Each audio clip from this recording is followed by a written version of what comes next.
क्या आप लोग जानते हैं कि डॉक्टर भीमराव अंबेडकर केवल भारत के संविधान निर्माता ही नहीं बल्कि ब्राह्मणवाद और जातिवादी व्यवस्था के सबसे बड़े आलोचक भी थे। उन्होंने खुलकर ब्राह्मणवाद के खिलाफ उनकी लड़ाई और भारत के लिए उनका महान योगदान। डॉक्टर भीमराव अंबेडकर का जन्म 14 अप्रैल 1891 को एक महार जाति में हुआ जिसे समाज में अछूत माना जाता था। उनका जन्म ही एक ऐसी व्यवस्था में हुआ जहाँ ब्राह्मणवादी सोच के कारण शूद्रों और दलितों को इंसान तक नहीं माना जाता था। उन्हें स्कूल में अलग बैठाया जाता था।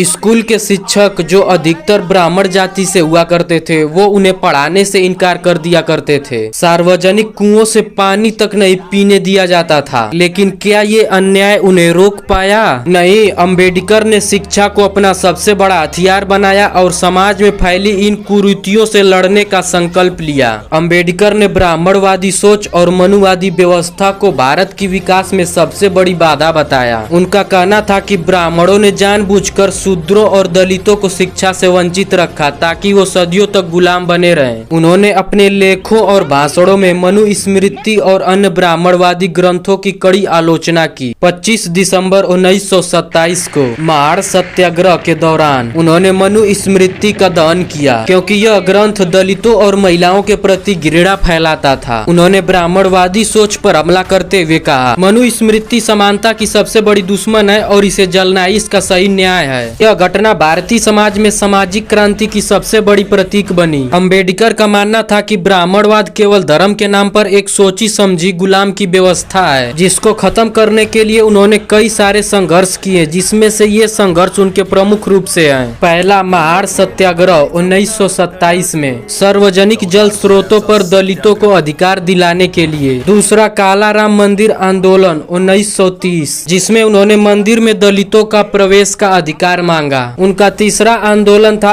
अस्पृश्यता उन्मूलन आंदोलन ताकि दलितों को इंसान माना जाए।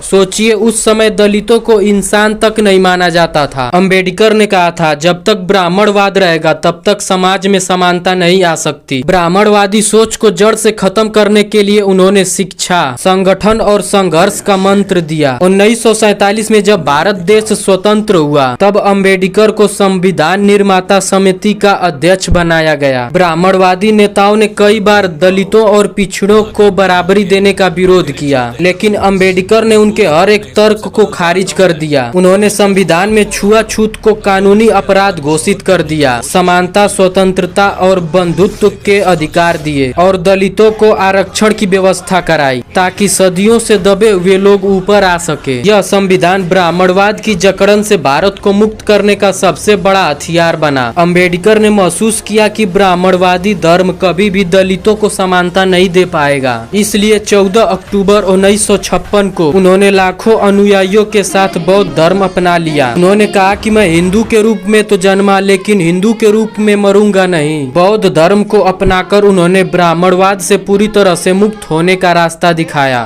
6 दिसंबर 1956 को डॉक्टर अंबेडकर का निधन हो गया, लेकिन उनकी विचारधारा आज भी जीवित है। संविधान आज भी ब्राह्मणवाद के खिलाफ सबसे बड़ी ढाल है। भारत में हर साल 14 अप्रैल को उनकी जयंती मनाई जाती है। लाखों लोग अब भी उनके विचारों को अपनाकर सामाजिक न्याय की लड़ाई लड़ रहे हैं। क्या आप मानते हैं कि ब्राह्मणवाद आज भी समाज में मौजूद है? हमें कमेंट में बताइए। अगर आपको यह वीडियो ज्ञानवर्धक लगा तो इसे लाइक करें, अपने दोस्तों के साथ शेयर करें और हमारे चैनल को सब्सक्राइब करना न भूलें। अगली बार मिलेंगे एक और प्रेरणादायी कहानी के साथ। तब तक के लिए जय भीम।